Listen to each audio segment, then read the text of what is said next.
Hey everybody, it's Thursday. And it feels like the fifth Monday of the week, but it is Thursday, and welcome to this week's edition of The Night Bite. I'm Josh. And I'm Emily, and thanks for being here with us this That's why I said it feels like fifth Monday. Thanks for being here this evening. Yeah.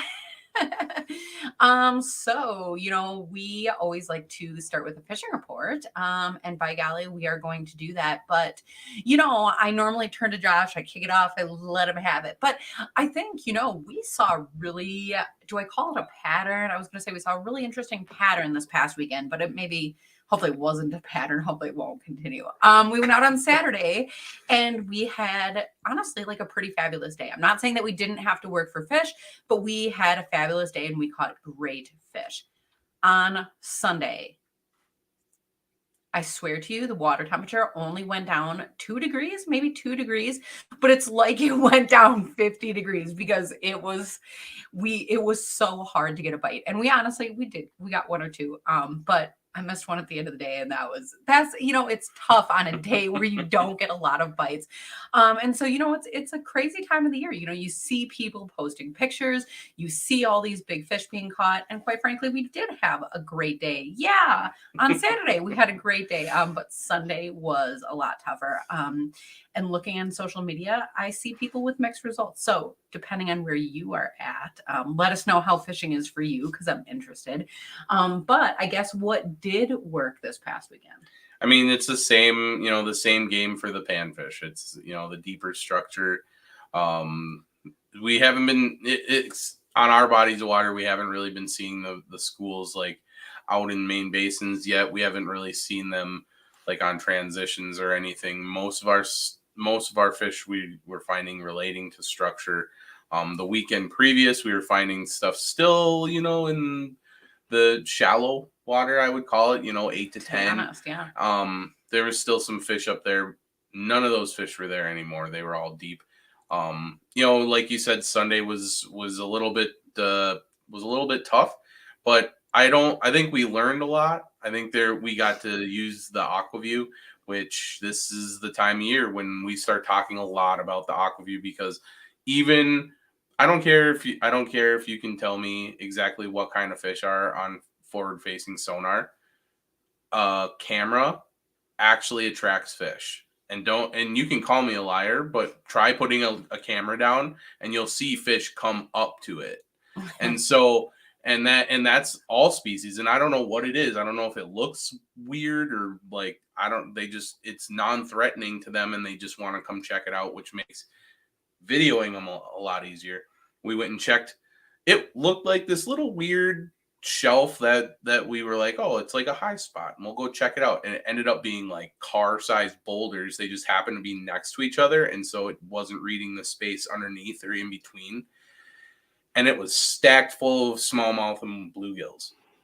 We just couldn't get any to bite. So that, to me, especially in this time of year, in the winter and early spring, open water, if it's tough bite, as long as I can get them on camera, that's a win in my book. We found them.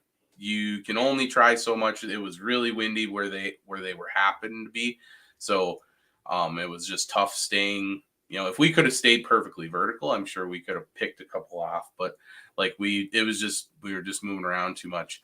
And that's exactly what I was going to follow up with is either way, the name of the game this weekend was boat control because there has been wind. I feel like we've talked about that for a few weekends in a row. Maybe that's a fall thing. I don't totally know. But that boat control was a big factor here. So, hey, James. I mean, I guess with that, our water temperatures, gosh, I said that they changed. We didn't even talk about what they were. So Saturday, I would say really low 50s, maybe 50 in some places, depending on where you were. Sunday, right before noon, let's say, I don't know, what was it? I swear I saw 47 on the graph. Yeah, I mean, 40. we were seeing temperatures anywhere between 52 and 47 with that lake ripping around. The temperatures were all over the place. Hopefully this weekend is a little less. It's looking 10 to 15 all weekend, so we'll see what it is up here by us on some of the smaller stuff, because even 10 to 15 can be absolutely pretty fishable. It's that 15 to 20, 25. That's what gets you. So. yeah, I just want to take a second for everybody that's joining us right now. Make sure you head over to the Crappie Junction page and put a comment in the live, whether you're viewing on YouTube or if you're viewing on the Wisconsin Ice Fishing Expo page. Just pop over to our page, put a quick comment in, and then you can go back to watching it wherever you were. That's just because we are doing giveaways for all the way leading up to the show. So if you get a comment in over by our page, we'll get you in on a giveaway. If you don't care, then it's fine. Then just keep watching because we got some fun stuff coming up. And that is absolutely true. And so without going too much farther, I guess let's bring in our guest of honor because I'm super excited. So welcome to the show, Carrie. Hey guys, thanks for having me on the show. Yeah, thank you so much for being here. So for people who are tuning in tonight that maybe have never, I would say met you as if this is a meeting, but for people who haven't met you yet, can you tell us a little bit about yourself? Sure. I am the hostess of the HuntFishTravel podcast. It's been in existence since 2011. Started out as the Wild World of Carrie Z, rebranded about 5 years later when I realized nobody was Googling Carrie Z or Wild World. But they were Googling hunting, fishing, and traveling. So, let's see, 12 years officially. I host a couple other podcasts. I'm also the hostess of the Bowcast Archery podcast, a bow hunting podcast. So, but HuntFishTravel is my baby. I love it. Born and raised southeastern Wisconsin, grew up in Milwaukee. Dad wanted boys, ended up with 4 girls. Here I am. So, literally. Oh my gosh, that's actually awesome. I love actually your story about rebranding. That's really a funny thing. I think a lot of people, they're out there, they love intaking fishing media. YouTube, there's so many cool things to watch these days. But you're making a really cool point. Like, what do people search for? How do they find cool media? And so to have a name like that, HuntFishTravel, that really does cover things. But I mean, I guess with that, like how do people find you? How do you reach out to people? So I am everywhere. I have in the last decade probably inserted myself in every single podcast, listening application. I've worked really hard to be very SEO friendly. You can always go to huntfishtravel.com, of course. You can listen to, there are links right on the website, whether you listen via Apple Podcasts, Spotify, I'd say Stitcher, but sadly there's no more. Podkicker, wherever you can. I'd say you can watch it or listen to it on YouTube, but you can't. You will though, because we're working on that. It's a funny story. I was just at the Association of Great Lakes Outdoor Writers Conference in Bemidji in September. And if I get told one more time, it's such a shame that you don't have your podcast on YouTube, even as a static image, because you're really losing out on listeners. One more time, I swear to God, I'm going to scream like, all right, I'll get to it. So it'll be there. Eventually. I think so often though, like people out there, like, they forget that we have like real lives or like jobs or like, things going on, or like, we need time to be in the outdoors in order to talk about the outdoors. Like, sometimes I like to hunt and fish. I mean, not often, but I mean, so this is a really funny time of the season where it's like a tough balance out here. So, I mean, how does somebody like yourself choose hunting or fishing right now? Oh, October's a wash. It's my birthday month. There's Door County Fall Fest going on. There's, like I said, the Glow Conference is always in the towards the middle or end of September. So for me, a lot of it's just kind of a wash until November 1st. And then it's bow hunting, and more bow hunting until ice fishing season. And then it's ice fishing. So I really feel like my downtime is kind of September and October and April, because there's no good water in April to go ice fishing on. Yeah, that is actually a really tough time of the year. We always turn to the rivers. There's nowhere else. Yes, seriously, right? Like, yeah, babe, we can go on vacation in April. We can go in April. What about other months? No, we can go in April because it's that lull season. Well, I always joke that like this is one of my favorite times of the year because like I love football. I love that it starts, but I love that people are at home watching it, and so many of the Yeah. waterways are pulling out docks. And so people like aren't always bold enough to get on in there, and so I always say that this is my favorite time of the year because yeah, there can be a good bite that goes on. But honestly, I love that people are enjoying other activities. I Water's know. And open. Halloween's in there and the fall colors but And Conrad is pointing out I've been hunting Saturday, fishing Sunday, get a deer and probably some fish. So that's really funny. I imagine that there's a lot of people out there that do that balance. So that's a lot of fun. it's the Wisconsin surf and turf. Oh my gosh, that's absolutely true. So have you been on the water recently? How was the bite by you? So I really haven't that much. I was able to participate the Milwaukee chapter, one of the muskie clubs out here. They do a ladies tournament. And it was the first time I had participated this year. I got my big girl boat last year, so now I can actually fish not from shore, which is very exciting. And that was a lot of fun. I didn't actually catch anything out of our group. I think 2 or 3 were only caught, but it was so beautiful. And I know everybody's like, oh, well, this was the time to catch muskies and the walleyes are putting on the feeder bag. But I just, until ice fishing, I'm totally in hunting mode right now. Yeah, I guess for me, hunting is an after work activity. Right. I almost said after school activity, after work activity. And weekends are when I spend most of my time. It's kind of the inverse effect, I feel like, because unless some of these hunters are taking time off during the week, I just feel like the woods are plenty full during the weekend and the water's plenty empty. And so I'll cross That's true. paths with these people and say, hey, how's it going? I'm a I'm a meat collector. I like shooting Food my does and related. stuff. I'll leave antlers Yeah. for people because they don't taste very good. So That is true. Well, and you guys are up in Anago, right? Anago. So that's quite a ways north, especially from where I am down here in Milwaukee area. You guys, so do you Wait, I'm glad you still feel like we're Yeah. north because I was just chatting the other day with people who were north of me and they were like, you're in Anago, you're so far south. And I was almost like, no way. I didn't, Well, I I was mean, almost like offended. I you was like, were in goodness. Hayward. Yeah, I was in Hayward. Yeah, that was it. Okay. But thank you. I didn't mean to cut you off, but thank you. No. I was just gonna ask about the lakes up in your area. Do you guys? So I'm curious about Anago. That's all. I'm just nosy about where you guys. What are some of your favorite like hot spots to fish up there? Well, okay. So the cool thing about Anago is that like if you put on a blindfold and like have a map and like a dart and you like toss it, like you're probably gonna be okay.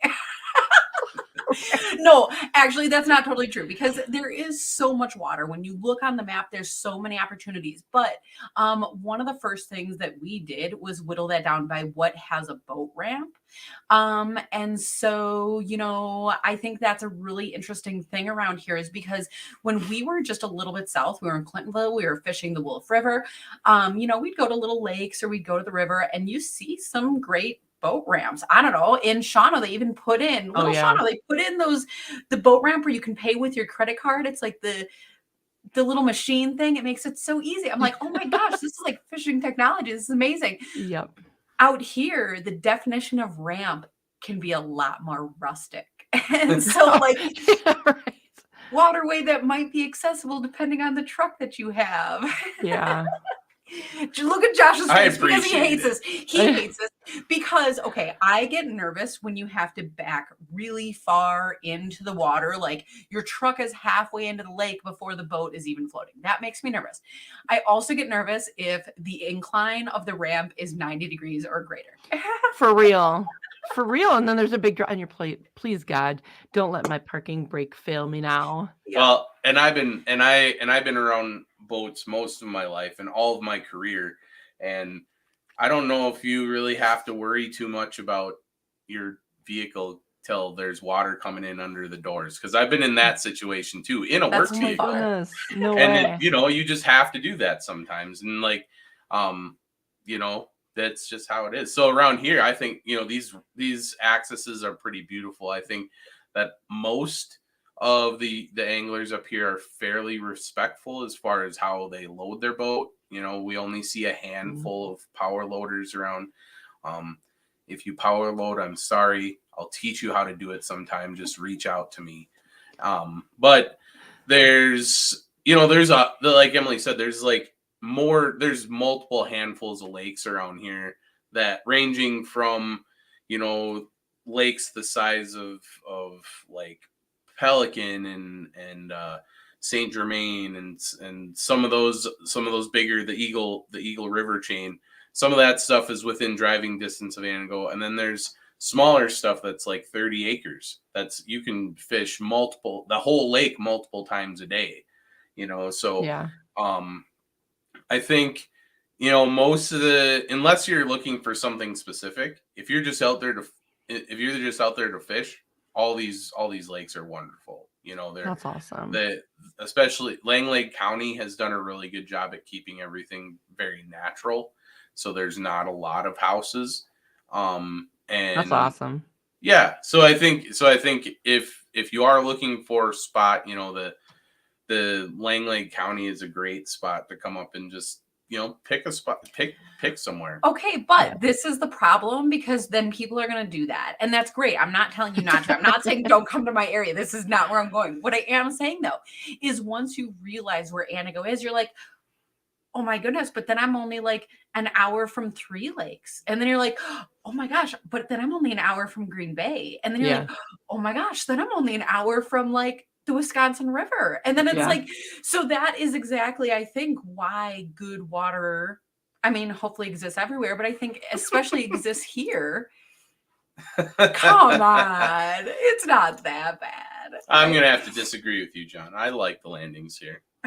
But I think I forgot what I was even saying. Now I'm thinking about well, you're just talking about there's so many destination waters around Antigo that just the Antigo, not even Antigo proper, but just Antigo, the our bubble surrounding is really kind of a forgotten area, and for good reason. Like those other places have some great fishing, but if you're looking for something just to do some trailblazing, you know, just take some time and do a little bit of research and pick something, because there's some really cool lakes. One thing I will caution, though, I would implore people, especially if you're pan fishing, a lot of the lakes around Antigo are small, you know, and so do your due diligence and be respectful of the lakes, because it doesn't take but, you know, one season of high fishing pressure and high taking to ruin a lake for a long time. So, you know, if you come up, enjoy it. You know, there's a lot, like some of these other fisheries Emily mentioned, you know, especially places like the Wisconsin River. You can go down to Dubay. You could take all kinds of panfish out of there. It's a river. It's always going to be able to keep up with the pressure. These small 30-acre lakes, they take forever to get like that. And so, you know, if you want to continue to enjoy them and come up, you know, if you find one that you really like and you want to continue that, don't pound on it. You know, if you hammer it, you just use it for your fun lake, and then go get your food in a bigger spot, you know. So that's my soapbox for tonight. No, I couldn't agree more. As a conservationist, I couldn't agree more. It's actually funny.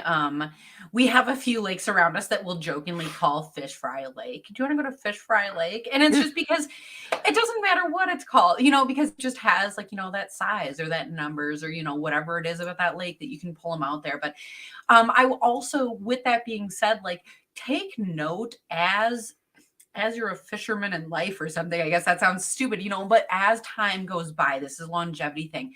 Listen to the places that people say are freezing out. Listen to the places that people say are overfished. Listen to the places that people, I don't know, they say a million things about them. The ramps are bad, you know. But I think so often, you know, for some people, maybe there's truth to that, you know, figure that out. Or maybe that's their way of protecting the lake, you know. And so some of my favorite spots are the ones that place is fished out, it's done for, you know. So I would say, like, listen to people and take that in, but also like be open-minded enough to try that. Yeah, totally. Couldn't agree more. It's all been an adventure since we moved here. But prior to this, we had really gotten into the river. And river fishing doesn't have to be super different, but it kind of is. Oh, it's a different animal altogether. Yeah, so it's Where been were a lot you of living fun. before Anago? We were living in Mm. Clintonville, so we fished the Oh, Winnebago that's right. You and the did Wolf mention River that. system a lot. That's right. You did mention that. Yeah, and that's that's one of our favorites. I think we're gonna make it a point. We did really well this year at focusing on a handful of lakes out of like a whole bunch, just to be able to go ice fishing effectively this year. Yet last year we were totally just guessing, going off of like Navionics and Yeah. all the other junk maps out there. And so Yeah. this year we really just like focused on some areas we could do well ice fishing this year. I think next year our focus is going to be working on that Wisconsin River down by Wausau and Stevens Point area, Lake Dubay. Just getting back to the river a little bit, just because we, like Emily said, we do a little bit of river fishing in, between March and May, but I don't really think that covers our river itch. We really like to get back into some of the bayous and some of the stuff like that and fish lots of structure. And it's The thing is, the spring river, you catch walleyes and stuff. I catch walleyes. I'm not. That's what I mean. People in general, whatever, the river, you go fishing, you catch walleyes in spring. But there are so many other seasons where panfish are so fun on the river. And I think that's totally. a really forgotten thing. Honestly, how many times we talk about rock bass recently? Even rock bass on the river are fun. It's just like silly. Well, and just the silly things that we miss, like the dogfish, the bowfin. Those are so catching a mess of bullheads. Yeah, I mean, like yuck, you but get so many cool things, catfish, a lot of stuff that you just don't get in the lake. So it's like fun for a little bit, get out in the boat and get your stuff out, and then after a while you're like, well, we know what we're gonna catch here. Whether or not it's a good day of fishing or not, that's another story. But you know what to expect. Yeah, the river is completely like you never know. And that's kind of the fun part. So it is funny. My dad worked for the city of Milwaukee, so we always had to live in the city. But he was a huge outdoorsman. So I mean, every weekend we were hunting or fishing. I probably spent more time in the Spring Green, Sauk City area than anywhere else in the state on the Wisconsin River. So I grew up mostly fishing from shore, fishing the river systems. So then a couple years ago, we bought a smaller, like a 1977, just kind of a fun boat. And then I graduated to my big girl boat last year. And living so close to Pewaukee or Pine or Okauchee, I don't love fishing lakes as much as I love fishing rivers. I'll be honest. They're just and I shouldn't say that they're boring, because they're not, because they're just such a different animal. There's different tactics. I don't know, even just reading the topography. I mean, give me a good old-fashioned wing dam and I'll slay them all day. I'm out there on Pine for 4 hours like, what am I doing wrong here? Like, seriously. Nothing. Yeah. Like, they're just ignoring me today, I guess. That was my Sunday, yeah. Right? But I love hearing what you're saying, though, because fishing that river, and especially bank fishing a river, is so possible. And so when we talk about people who want to get in the sport or can't, I don't have enough garage space for a boat, or I live in a city, what do I do? I think a river is such a realistic option for fishing almost any season. For sure. And especially when you do get down, I mean, for a long, long time, and I always joke that the Wisconsin River was the hardest working river in, the country for many years. And because of all the damming systems, I mean, there are so many opportunities. You get below some of those hydro dams and stuff, and you can just kill them all night long, especially if you're not a big wuss and go home by like 9 or 10 o'clock at night and you hit that nighttime bite. Oh my God, it's on fire. I say wuss because most of my friends are let's talk about that for a minute, because what I'm super nervous about?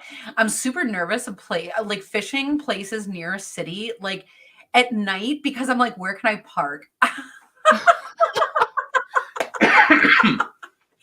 I mean, that's how I feel. I'm like, I don't know if I can stay here. oh my gosh. Pretty sure you'll be all right. Yeah.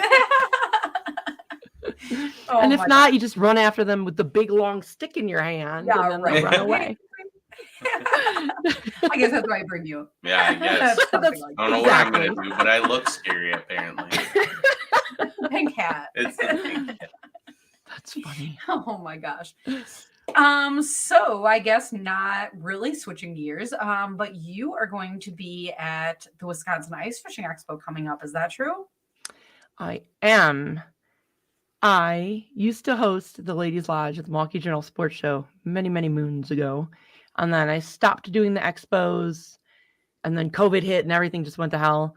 And then last year, I did the open season Sportsman's Expo at the Kalahari. And I was like, all right, well, let's experiment with this a little bit. You know, I've spent $1 bazillion on Facebook ads and Google ads and AdSense and this and that and this and that, trying to boost listenership on the podcast. But while I was there, I felt I got quite an acceptable return on investment for the amount of money that I spent on it. So, and that being such a general show, I was like, well, I love ice fishing and sturgeon spearing is my jam.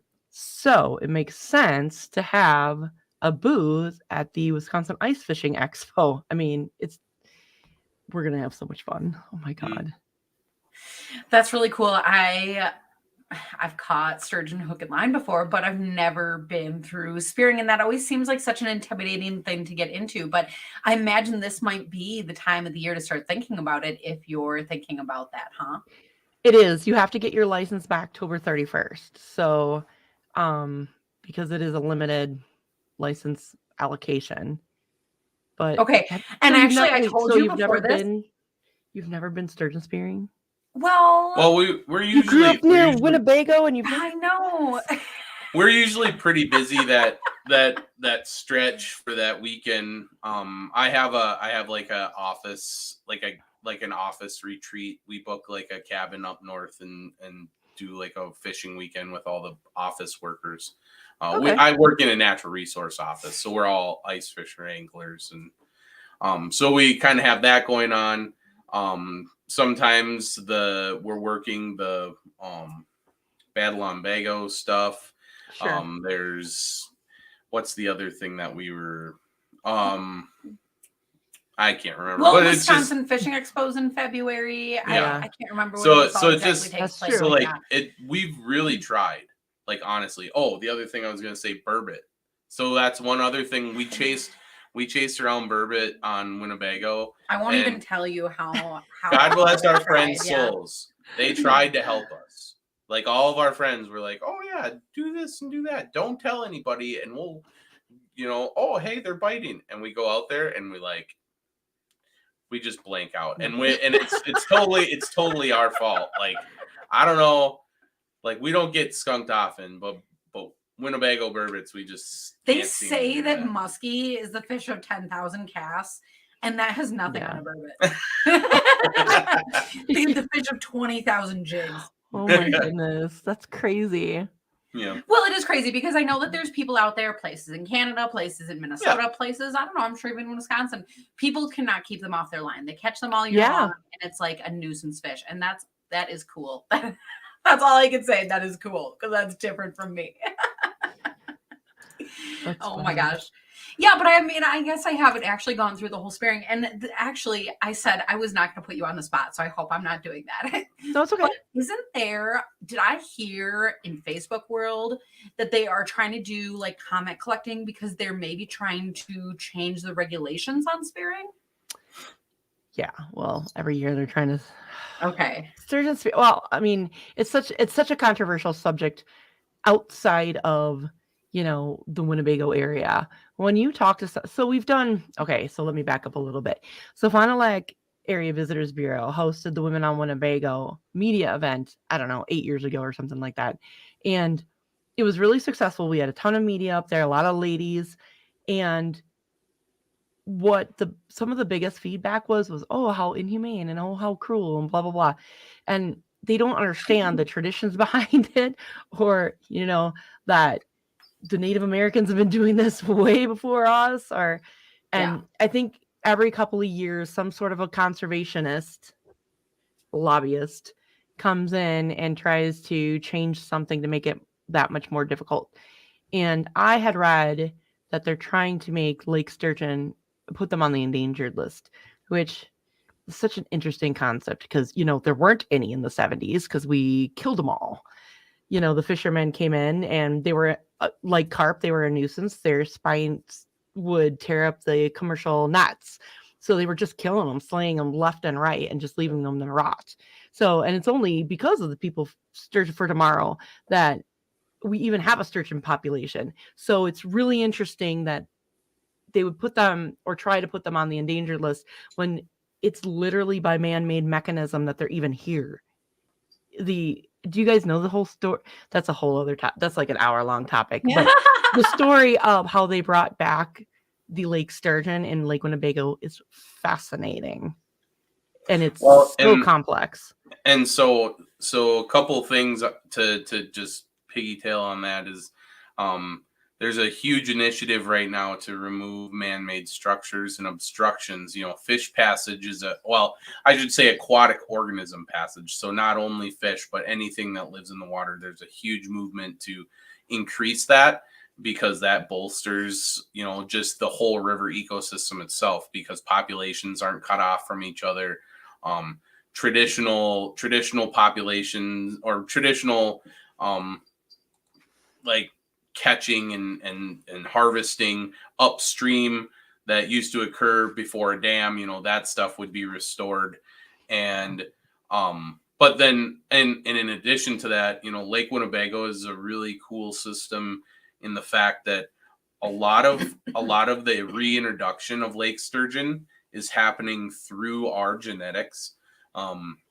We've been sending Lake Winnebago's strain to the Rainy River. We've been sending it out to the West Coast. We have that's one thing. We have some of the biggest, most robust strains of lake sturgeon around here, and it's all in like you were saying. It's all because of efforts of our awesome fisheries folks and DNR managers throughout the years. And some of these river organizations like Sturgeons for Tomorrow, and like the Fox Valley clean water groups that are helping pick up stuff and remove these impediments. So yeah, it's really cool. As like somebody that's in natural resources, I can confidently say that our fisheries biologists for the state, they have specific sturgeon biologists. So that's different than the wardens and stuff that are out there patrolling. These are actual scientists that are managing the populations. They're keeping track of these fish a lot of times by radio tags, the RFID tags, just like the same ones you put in your pooch to make sure if they get lost, it's just a little radio thing. They know how many of these fish there are, and they can estimate, the young, and then they can do a really conservative harvest. And, spearing is really difficult, especially for a fish that's passive. There's a lot of spearing done with pike and walleye and stuff, and they're predatory, so you can bait them a little bit more. Sturgeon spearing is like right place, right time. Really. There's you could probably tell us all about all the goofy decoys there are and like all this crazy stuff, but in all reality, it's mostly passive. It's luck. 99% of it's luck. So you have a very conservative number of harvests. There is no hook and line take or even a catch and release season on the Wolf River and leading into Winnebago, and it's a passive sport. So this is I don't know this for sure, but it's like 1 or 2% of the population, that's harvested. So, and they keep and that number fluctuates. Some years there's more, some years there's less. And like you said, everybody gets their draw, their lottery ticket by October 31st. And then you get to see if you're one of the average 2,000 that gets to harvest a fish, and the rest of everybody goes, see you next year. And yeah, and I think part of it, I think a lot of it for me is more about the experience. I've been spearing for years and years and years, and I've never gotten one, and I'm okay with that because it's still a fun time, and it's just the culture and the experience that to me is more meaningful than, I mean, don't get me wrong, I'd love to get a sturgeon. Please don't misunderstand. It's been like 11 years or something ridiculous. But I just wish more people would come up and just experience, the sturgeon spectacular and the amount of effort that, whether it's Fond du Lac or Oshkosh or wherever, the amount of effort that these towns and stuff and the bars and the check-in stations that they put into this event that really boils down to trying to shoot ducks through a chimney, basically. Yeah. It is, or watching paint dry because it's about that exciting. you know?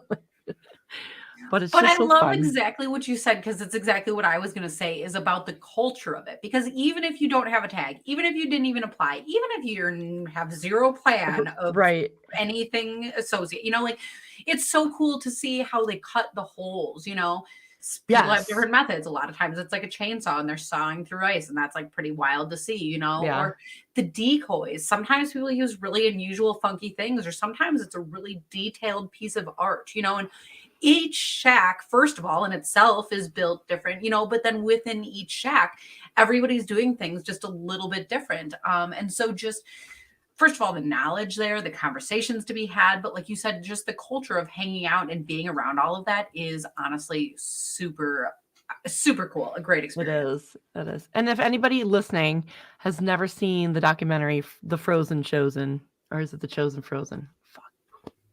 That's Oh, sorry. The Frozen Chosen. We'll look up both. We'll find out. The Frozen Chosen is what it is. Sorry.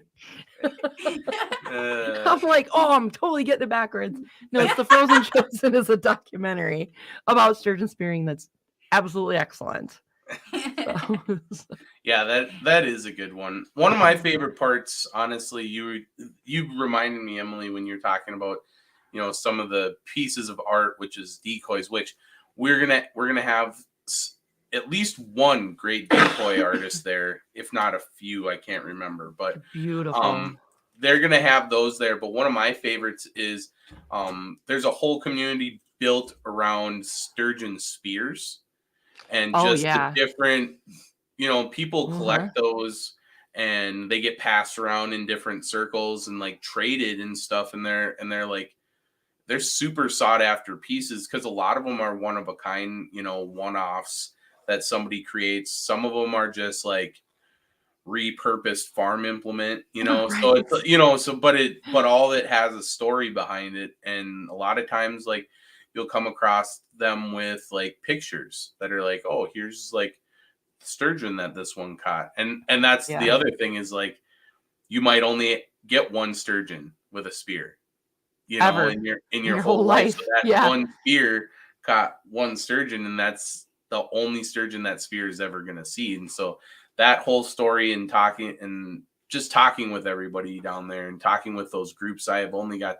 to talk with them on in these groups and Facebook and stuff, but they're just so cool, and everybody has so many stories, and it's pretty awesome. Yeah, it is neat. There's so much history there. Well, and it's cool to talk about because for us, it's like, well, to some extent, like our local fishing stuff. I was talking to somebody the other day about Wolf River rafts. Sorry, this is off topic and not ice season, but this person like could not even grasp what a Wolf River raft is. So if you're at home and you're like, oh gosh, go and check it out. Yeah, Google an image, because it's like a raft floating in the river, anchored right down. But people, sometimes it's like crappy shack, and sometimes it's like super sweet, nicer than my house full of amenities, and it's like, but it's just all of this local fishing culture is just so fun to be able to share. And so unfortunately at the Ice Expo we will not have Wolf River rafts, but like maybe at the Open Expo or Open Water Expo one year. But with ice season there is going to be a whole bunch of really fun stuff like you were mentioning, and things that you cannot find at other places. So that is one of the things that we are so excited about, and I can see lots of people in the comments are saying that they are excited, and I imagine that they are coming to see that as well. Yeah, I can't wait. I really can't wait. I don't know. Ice fishing is just I have a lot of people who listen to my show from southern states and stuff, and they're always just mind boggled about it. And I don't know. Ice fishing is just special. So, Carrie, what are your plans for the weekend of the expo? Like, what's it going to look like? Is your booth just going to be set up and you're going to just do like periodic shows, or are you going to walk around and chat with people for the podcast? What does that weekend look like for you? So I think I'm going to set up my studio stuff, so that I can do some random interviews right there in the booth itself. I'll have some giveaways, some t-shirts to give away. One very, very exciting thing, one of my partners is Lake of the Woods Tourism, and they have agreed to cover the cost for a free ice fishing trip that we can give away at the expo. So stop by booth 201. I think that's the booth. I got to check now so that I'm not a liar. Booth 201, and just drop your email address in the form. I'll have a tablet or something where you can just sign up, and then for the newsletter, and then you'll be entered into the drawing, which I think is pretty solid. Because if you've never fished Lake of the Woods, it's incredible. It's absolutely amazing. I mean, I love Wisconsin, don't get me wrong. Huge Wisconsin cheerleader. But Lake of the Woods is like a whole other planet in January when it's negative 31 the whole day. And you're praying your car just doesn't die. And you're trying to get the drone up in the air and it's just laughing at you because it's like, no. And it's just amazing out there. And so I'm really excited to be able to do that giveaway. That's really awesome. And I grew up in Minnesota, so I've been up to Lake of the Woods a few times. And I guess I was too young to really appreciate some of the cool aspects of the area. Besides the fishing, I went up there and I spent the night in sleeper houses and stuff. And that's super fun. If you've never done that, check that out. There's a lot of places in Minnesota that do that. But I believe it's Arneson's Rocky Point. They put an igloo bar out. Yes. And there's a new one, the Walleye Bar. What is it? That's such a cool thing. They put up blocks of ice. They have a full service bar. They put tables, and then they drill holes at the end of each of the table. You can rent a hole. Yes. For $5 an hour or whatever, and fish at the bar. It's very novel. Nobody hardly ever catches anything in there, but it's really fun just to sit there and say you did it. It's a cool place to talk with people, because a lot of times it is tourists in there. So it's, everybody's sharing their experience, whether, it's you're meeting somebody from Alabama or, the West Coast, or, maybe just somebody that's an hour away that just came up for the weekend. And so it's a cool spot. That is cool. Yeah, the igloo bar, God, absolutely iconic. And now they have the Angry Walleye Ice Bar. I don't know if I think it's just opening this year. I don't know. It's just, the igloo bar though, we were there in last January. I think we had a media event up there for a glow, and I'd never seen anything like that. We have cool stuff here in Wisconsin, but that was just like next level cool. Because like you said, I was literally sitting there drinking my beer, jigging. Like, this is the greatest day ever. This is so cool. Yeah. That is awesome. Gosh, you guys, I'm just sitting here honestly like planning ice fishing trips now. It's like now I've got to do this this winter. It's like, no. But I haven't even charged your Vexlar yet. Yeah. I'm gonna call you out. Yeah, I know. No, that's my job. That's all. That's the only reason I brought it up. If she hasn't charged hers yet, mine is not charged either. So that's honestly why I'm choosing both of us. That's what I wanted to say. No, funny. my big dilemma before ice season is it can't freeze yet, because honestly, at the end of last ice season, one of my Widowmaker jig boxes went missing. Oh, and no. it's okay. It's like in my one tackle box. It's in my shack. It's in the trunk of the car. It's in here. And then every time I check one of those places and it's not there, I progressively get a little bit more worried.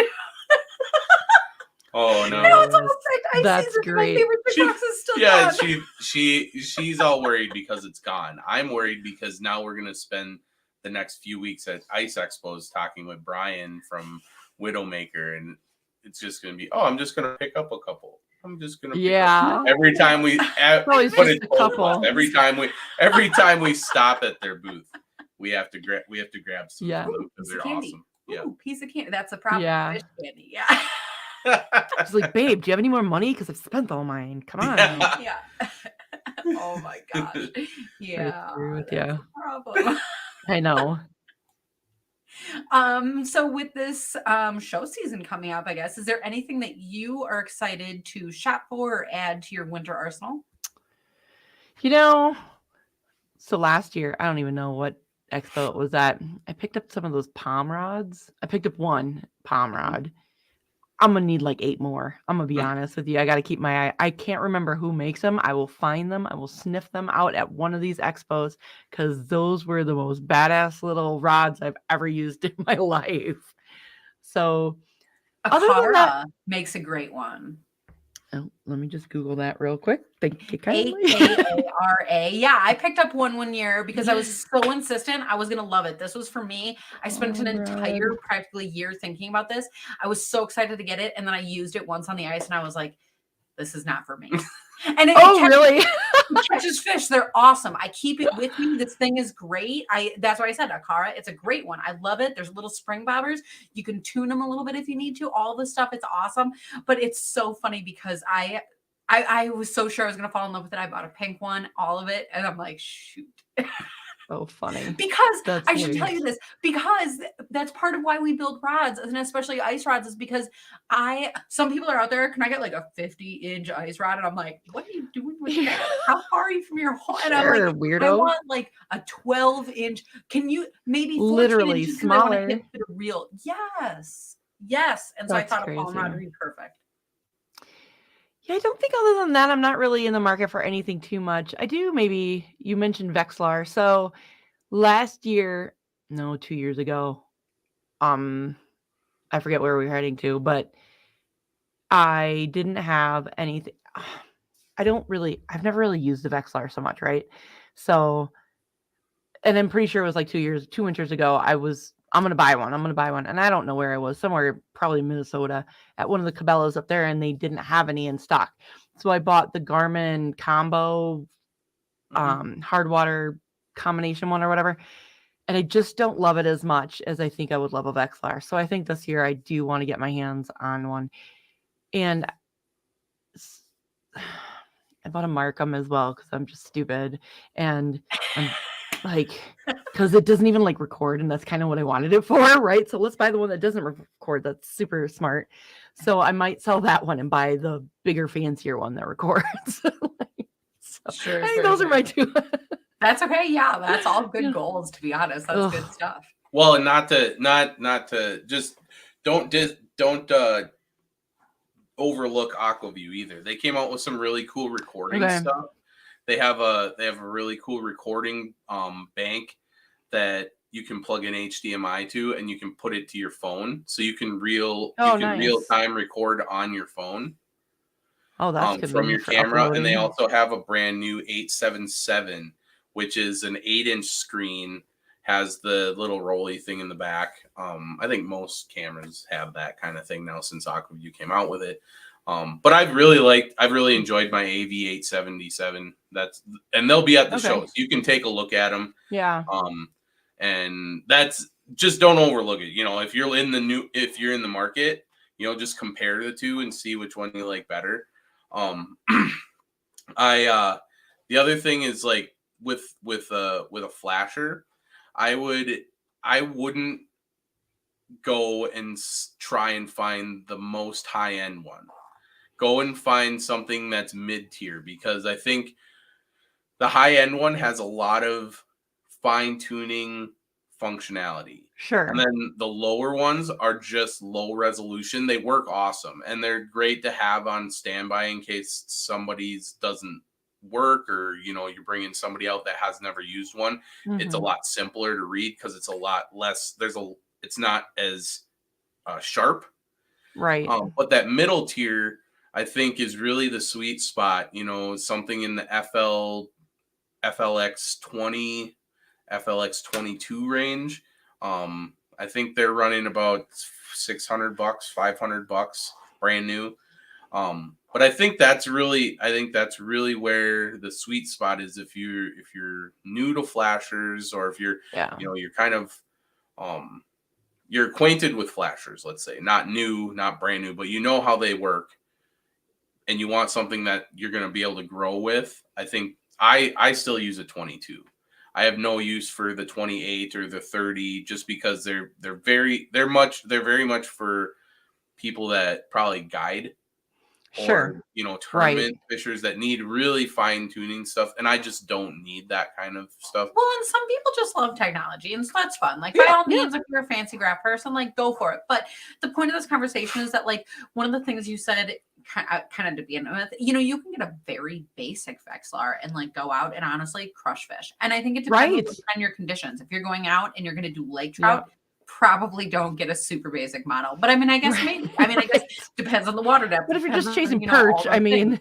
yeah. Yeah. Right. But like a mid-range graph is going to be That's going to be Yeah. the best bang for your buck, because the lower models, they come in at like 250, I think, somewhere in that range, and so you're going to end up wanting to buy a second one and sell your first one, or maybe just buy a second one, and Mhm. then you're into two flasher units for $1,000 almost. When I really think if you got a mid-tier one, you're investing in it. If you're already thinking about spending $600 on something, you're in it.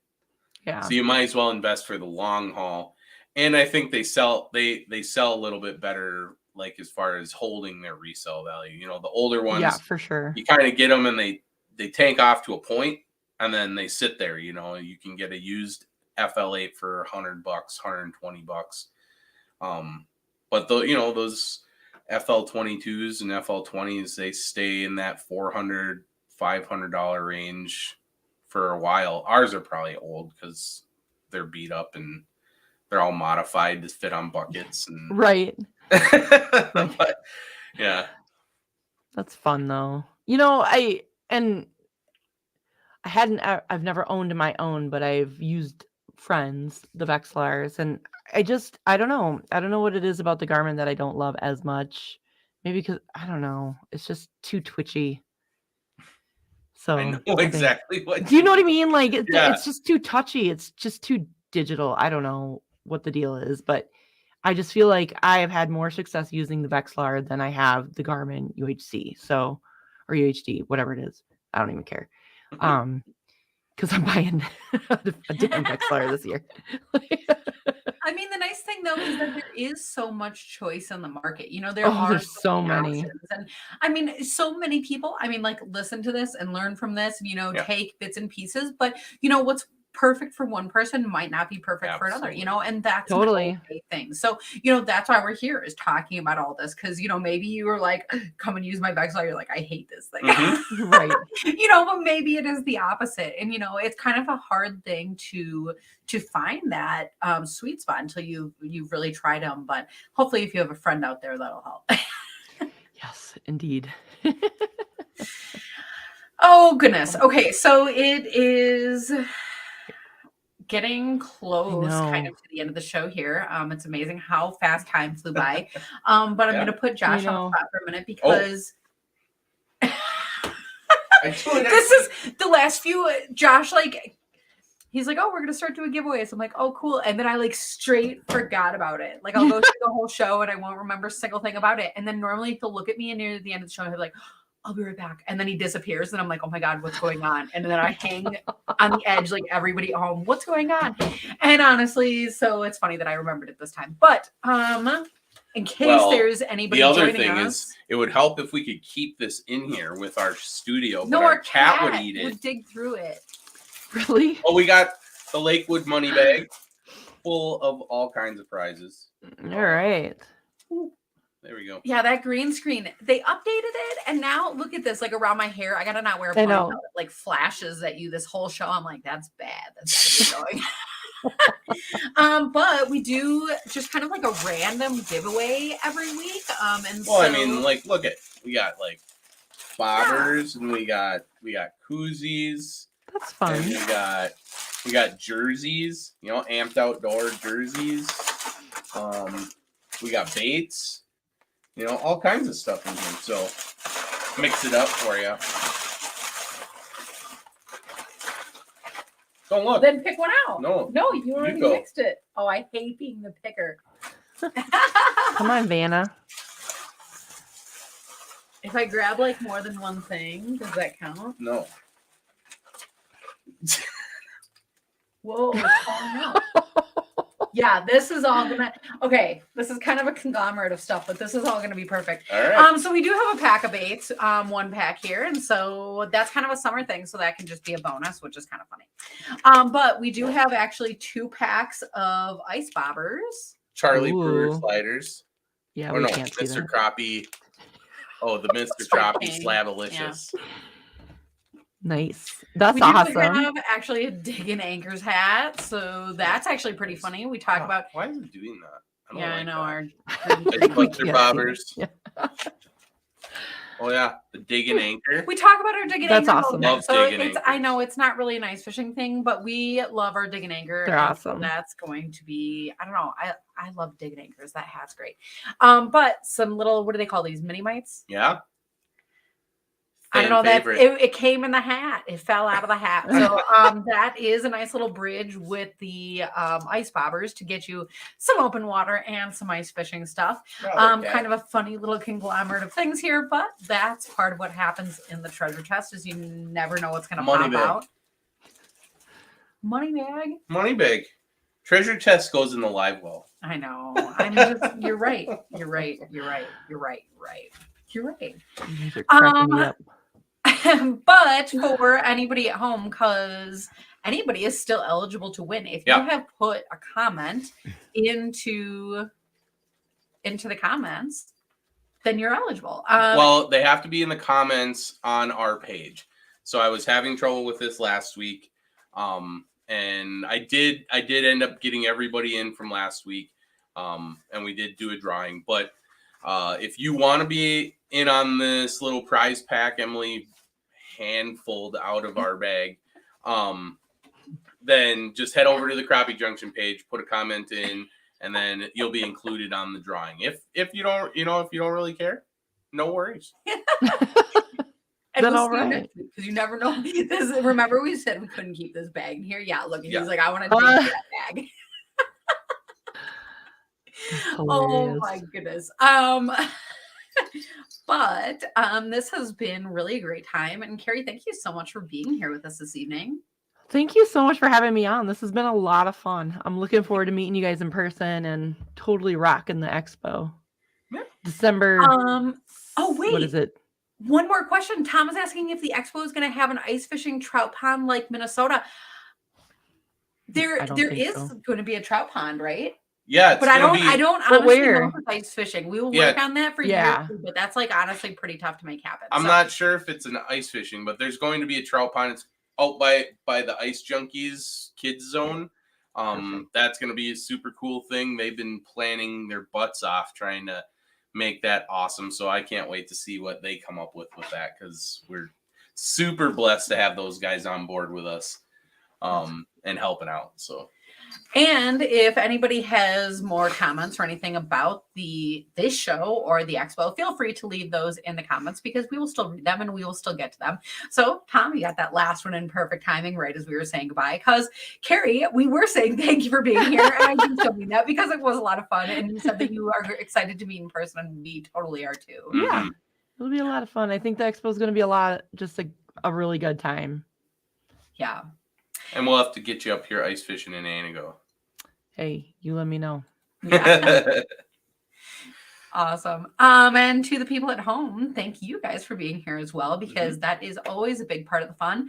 And the fun will continue at the expo when we all get to see each other there.